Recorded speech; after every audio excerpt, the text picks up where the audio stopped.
Well, good morning, everybody. It's great to be with all of you. Some of you perhaps are in this building for the very first time, and this sits right in the middle of MD Anderson Cancer Center. It's between our North Campus and our South Campus.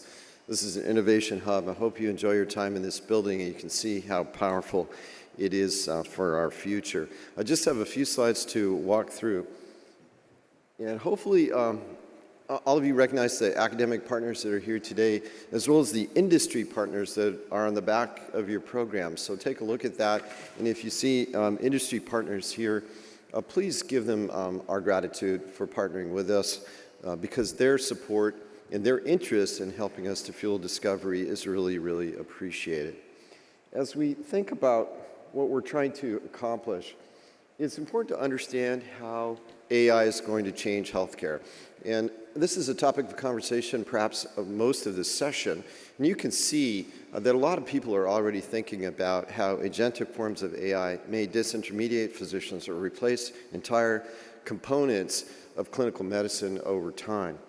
As we see that, you can see that exemplified in Eric Topol's piece in the New York Times earlier this year. We're also understanding that education will be transformed. The best example that I have comes from a bank that comes from the World Bank blog earlier this year, and you can see in a study that was done of Nigerian school children who had 45 minutes of AI instruction, no teacher, just AI instruction at the end of their school day in Nigeria. After 6 weeks of what we could call AI support with no teacher involved, academic performance was improved by 2 years in mathematics and science and language arts. You can do that with Nigerian school children. Imagine what you could do here in America if education could be transformed in the ways that this pilot project in Nigeria clearly demonstrate.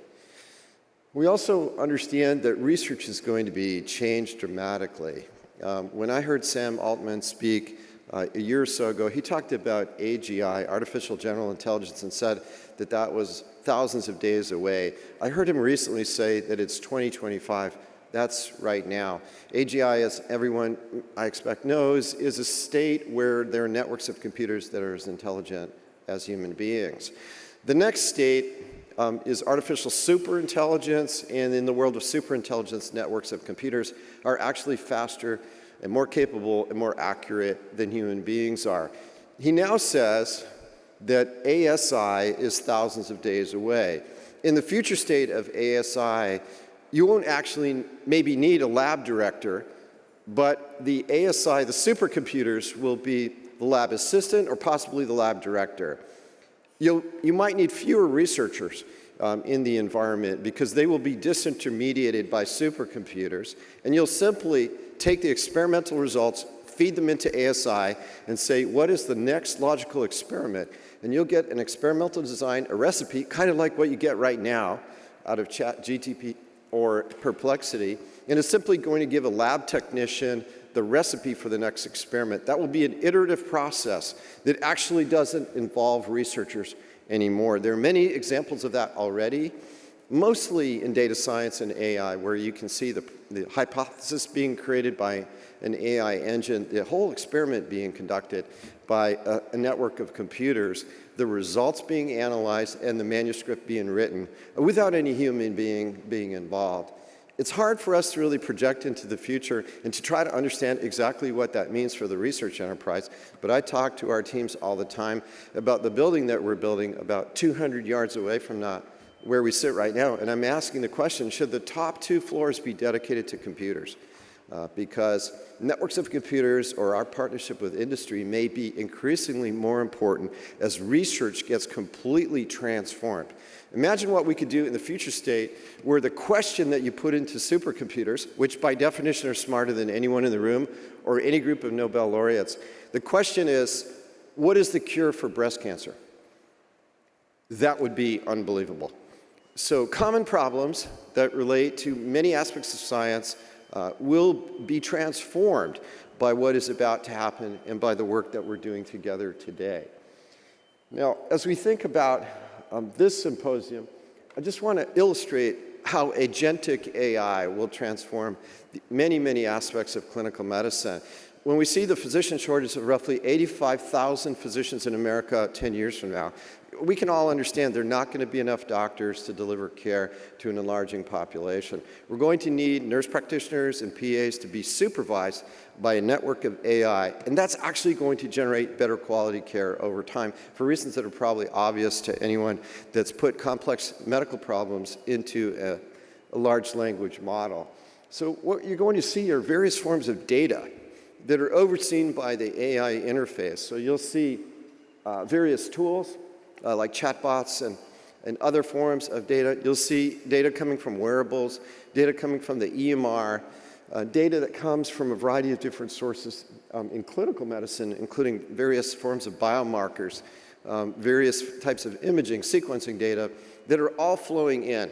Obviously, if we were to look at one person's data today, it's beyond the capacity of any single doctor or clinician to really understand the patterns in the data. We're going to need an overlay. Now, some of you might be saying, well, what is the role for clinicians over time? Clinicians will have a completely different role. They'll be overseeing the agentic forms of AI that are driving the decisions in clinical medicine. And I think if you look at something like this, this is probably the future state of clinical medicine, in addition to what you already know, where there are fields of medicine that involve pattern recognition, such as radiology and pathology, that are already being replaced in substantial mechanisms and fully automated, because an automated form of reading mammograms reads 24/7, doesn't take PTO, doesn't slow down in any way, and completely read mammograms to a higher degree of precision than human mammographers can. That really means that the woman can get the report on her phone before she even gets into her car. That's the future state that we really need to drive toward over time. This creates a degree of excitement and also a degree of anxiety in people who are thinking about, what about me? What about my role? How will I contribute? How will I figure out how I fit into this type of a paradigm that I think will be the way in which medical care is delivered 10 or 15 years from now? Now, of course, all the major players, including the industry partners that are here today, and players like OpenAI, are launching platforms because they believe, as I do, that the biggest opportunities are in automation. Just think about robotics, automated vehicles, and in healthcare. Healthcare is ripe for transformation for reasons that the clinicians in the room totally understand, and the researchers are now being really dreaming about as they think about superintelligence and what that can do to discovery. So this was released like a week ago. Probably all of you realize that the pace of innovation is unbelievable. I have to spend half an hour every day reading what's new in AI so I can stay up. It's just unbelievable how this is really changing dramatically. I just want to give you some insights from my personal experience to give you some insights about how medical practice will be transformed. And you're going to see a series of images from my smartphone that actually show how things are going to dramatically change. First of all, you're going to be able to get your scans on your phone. This is whole body MRI of me. And you can see, and you can get body composition, you can see changes in various important aspects of your own health over time, and that can be delivered right to your phone. You're seeing a number of different platforms that allow a whole series of biomarkers to be assessed in a whole series of categories. If you look at those categories there, probably most of you and me want to get complete control over a series of biomarkers related to your own health over time. As you think about the potential associated with that, you're seeing the massive opportunity to use epigenetic clocks to try to understand what your biologic age is. This actually says that my metabolic age is 48. Probably some of you looking at me going, saying, I don't really believe that. But the reality is that the chronologic age is actually irrelevant, and what is really, really important is the metabolic age. The age of groups of cells in your body over time. And methylation sequences and other technology can really uncover what is the metabolic age. That's actually more important to me than my chronologic age. So when you see that, you can see platforms like this. You can see what it would be like if we developed this at MD Anderson. Then what you'd be doing is you'd be pushing to everyone's smartphone instead of just mine an analysis of biomarkers. You can see Right here, 126 biomarkers that I had analyzed on myself over a period of time. And you can see the histogram that's super important to me. 116 in range, that's good. I've got 3 that are improving, that represents the opportunities for improvement that I'm jumping on. And I've still got 10 that are out of range that I know I need to work on. When we look at many aspects of what we could call, or what others describe as Make America Healthy Again, it involves really looking upstream at fundamental drivers of chronic disease, things like inflammation, insulin resistance, immune dysfunction, and understanding that we should be measuring these, probably not in most of us, but in people that are in their 20s and 30s and 40s. Those are the people that actually have profound metabolic dysfunction, and they don't know it. And those are the people that sadly are on a pathway to develop diabetes, cardiac disease, cancer, neurocognitive decline, sexual dysfunction, depression, anxiety. There's a whole series of conditions that are driven by long-standing dysfunction in biomarkers. So a lot of the work that we need to do really involves getting AI platforms to look at human health upstream in the ways that I'm describing.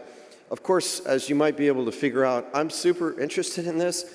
What I'm showing you is data from one platform. I've tried 4 different platforms to try to understand what the future state is going to be over time and how human health will be transformed, I believe, by AI in the future. Now, as we think about that, a big part of MD Anderson's contributions include our Institute for Data Science and Oncology.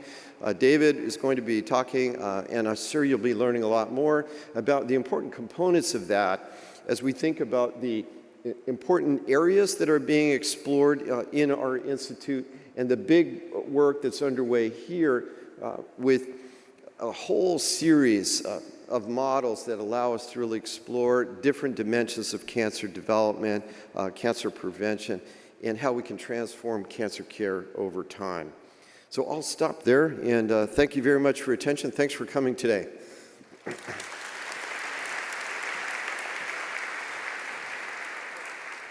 right. Welcome, everyone. I think we're doing UTMB now here. So my name is Peter McCaffrey. I'm a pathologist at UTMB. I'm also our Chief AI Officer. The turnout of this event alone, I think, kind of tells the message of where we are at this moment with AI. And I really want to echo the thoughtful remarks of Dr. Pisters earlier. I think we would agree with this vision of where AI is now and sort of the compounding advances that it has. I just want to make one sort of precise comment to sort of maybe set some discussions we could have today before I hand it over to Dr. Zhang as well. So we can go to the next slide here. There we go. This is my one slide, and I just want to talk over this one slide. So the idea I think I just want to put out here, as we all sort of represent the current state of healthcare and the possible future of healthcare, is that while it is incumbent upon all of us to drive AI responsibly into healthcare, I think the pace at which transformation will come to us is not fully up to our control. I think there are forces, much larger than ourselves, whether they be the moral imperative to drive better care for patients, the economic imperative to do this efficiently, the sort of a global and political imperative to have healthcare be a functional resource for people in the state and the country, that we actually have to understand how to implement this with value, and we have to transform. So what we see generally in the state of AI, my sort of temperature gauge on that is, yet again, we see the envelope of possibility continuing to move. We see AI continuing to gain capabilities. And every time we try to put an obvious boundary on this, that boundary is humbled by yet another innovative unfolding of AI. We can talk at length later about what that exactly means, but I think the gist is clear, is that this is real, this is here, this is thoroughly transformative, and we have to transform with it. We don't really have a choice. And so I think the question now is, we are in a field, healthcare broadly, I think it's probably uncontroversial to say, would probably be the most transformed of any industry in a post-AI world. And so really the discussion for us is, how do we do that? We must do that, so how do we do that? You're going to hear much more thoughtful comments from our president, Dr. Reiser, this afternoon about this. But I just hope the state of AI now is us having to change and thinking about how we will do it well and do it to bring value for everyone. And with that, I want to hand it over to Dr. Zhang. Thank you and welcome.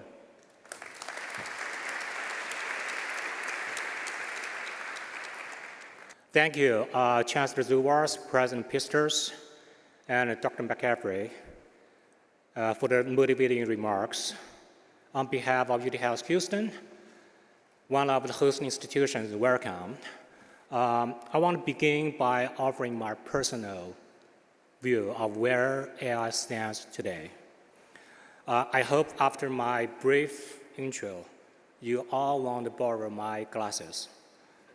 So for the first time in human history, the brain is no longer a closed system. It's scalable, shareable, and most importantly, open source.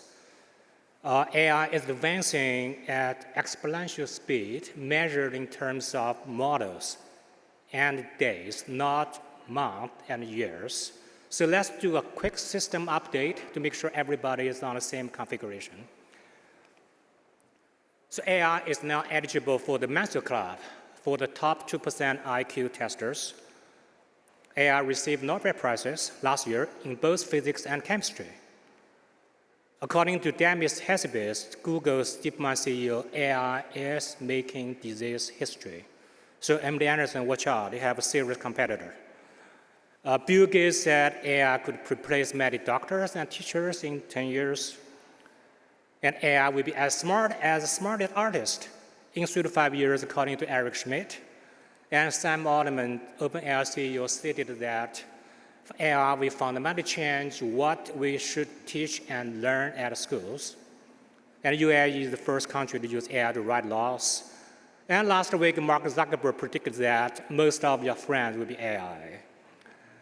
And just 3 days ago, Madonna talked about why it merged IT and HR into one single department. So the list goes on and on.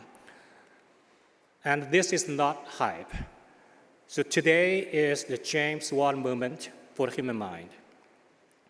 Engines liberated the body as they smashed the cost of physical labor. Just imagine go to New York City from Houston.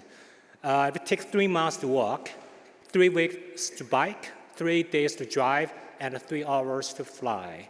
So the engines, with engine time dropped by 99% and cost by 97%. And now AI is doing to the mind what engines did to the body. Imagine an AI agent educated at Harvard, Princeton, MIT, and of course UT System, everything combined, and who read every single book in human civilization, and speak every language in the world, both human and machine, who never sleeps and asks for nothing in return. So AI is shattering the cost of cognitive labor. So Jeff Hinton, the most important person in AI today, he is the Nobel Prize winner last year. He was at the center of AI's 2 defining breakthroughs.